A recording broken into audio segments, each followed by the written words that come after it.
لائے کہے کہ ہمارا رب اللہ ہے، میرا پشت پناہ، اللہ میرا حمایتی، اس کے لیے کوئی خوف ہوگا؟ اس سے کوئی ڈر ہوگا؟ میں مثال دیا کرتا ہوں ایک بہت سادہ پنجاب کے دیہات کی۔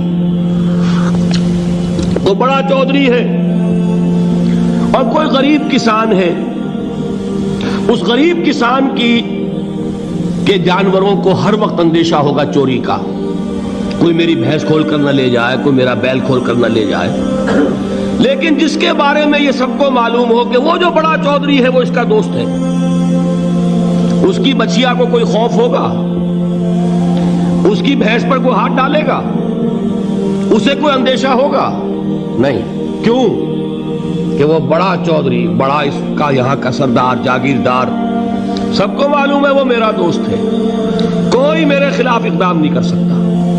اس دنیا میں یہ چھوٹی سی بات اگر آپ کے دلی اطمینان اور سکون کا باعث بن سکتی ہے تو ذرا تصور کیجئے۔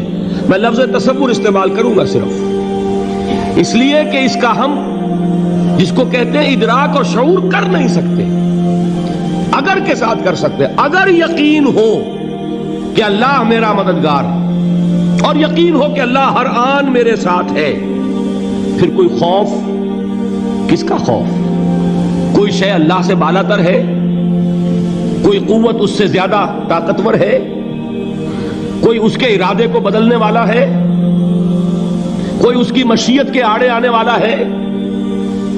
یہی بات ہے جو حضور نے فرمائی۔ یہ ایمان کا حاصل ہے لب لباب، کہ دیکھو اچھی طرح اس بات کو ذہن نشین کر لو، اگر تمام انسان مل کر تمہیں کوئی نقصان پہنچانا چاہے نہیں پہنچا سکتے مگر جو کچھ اللہ نے لکھ دیا ہو، اور تمام انسان مل کر تمہیں کوئی نفع پہنچانا چاہے نہیں پہنچا سکتے مگر وہ شے جو اللہ نے طے کر دی۔ آپ پھر میں کہوں گا ذرا طاری کیجئے، اسے فرض کیجئے، اسے سوچئے۔ اگر اس حدیث پر ہمارا دل ٹھکا ہوا ہو تو کسی سے ڈر ہوگا؟ یہ مجھے نقصان نہ پہنچا دے، یہ میری رپورٹ خراب نہ کر دے، یہ میری انکریمنٹ نہ رکوا دے، یہ میرا یہ نہ بگاڑ دے، یہ میرے یہ نقصان نہ پہنچا دے۔ اس کا ڈر، اس کا ڈر، اس کا خوف، اس کی خوشامد، اس کے لیے جا کر طرح طرح سے اپنی عزت نفس کو ذلیل کروانا اس کے سامنے، یہ سب کچھ کیوں کرتا ہے انسان؟ جب سمجھتا ہے کہ اس کے ہاتھ میں میرا کوئی نفع ہے، اس کے ہاتھ میں میرے لیے کوئی ضرر ہے، یہ مجھے کوئی غضب پہنچا سکتا ہے، یہ مجھے کوئی نقصان پہنچا سکتا ہے، یہ میرا کوئی کام بنا سکتا ہے، یہ میری کوئی ضرورت پوری کر سکتا ہے، اسی کا نام شرک ہے۔ جہاں آپ نے یہ سمجھا کہ غیر اللہ کے اندر کوئی طاقت موجود ہے وہی شرک ہے۔ بتوں سے تجھ کو امیدیں، خدا سے نومیدی، مجھے بتا تو صحیح اور کافری کیا ہے؟ شرک تو یہ ہے۔ جس پر بھی تمہیں یہ خیال ہے کلمہ ہے، یہ کلمہ سوم، لا حول ولا قوت الا باللہ، ذرا اس پر دل کو کبھی اگر آپ تصور کریں، پھر فرض کریں، دل ٹھک جائے اس پر، کوئی طاقت نہیں۔ یہی بات تھی جو شیخ عبد القادر جیلانی رحمۃ اللہ علیہ نے اپنی وصیت میں اپنے بچے سے کہی۔ 11ویں دینے والے ہیں لیکن حضرت شیخ عبد القادر جیلانی کی وصیت اور تعلیمات کو کتنے لوگ ہیں کہ جانتے ہو؟ یہ جن مقامات تک پہنچے ہیں وہ کس چیز کی بدولت پہنچے ہیں؟ انہوں نے جو پیغام دیا وہ کیا تھا؟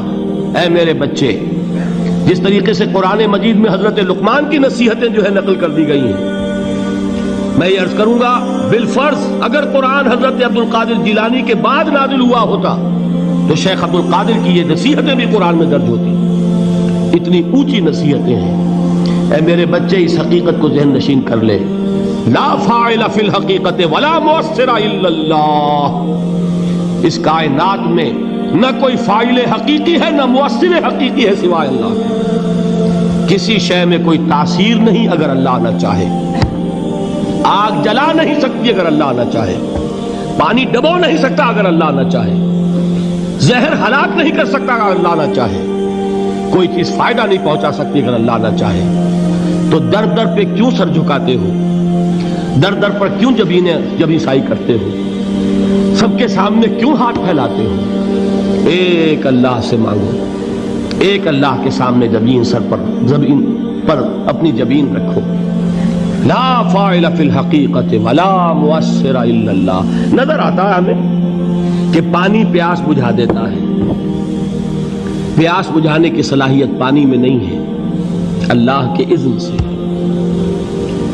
کھانا بھوک مٹا دیتا ہے، بھوک مٹانے کی صلاحیت کھانے میں نہیں ہے، اذن رب میں. دیکھیے یہی یقین تھا. حضرت موسیٰ علیہ السلام کا واقعہ یاد کیجئے. سامنے سمندر آ گیا ہے، قوم دیکھتی ہے پیچھے کہ گردن آسان ہے. ہوا معکم اینما کنتم، جہاں کہیں بھی تم ہوتے ہو اللہ تمہارے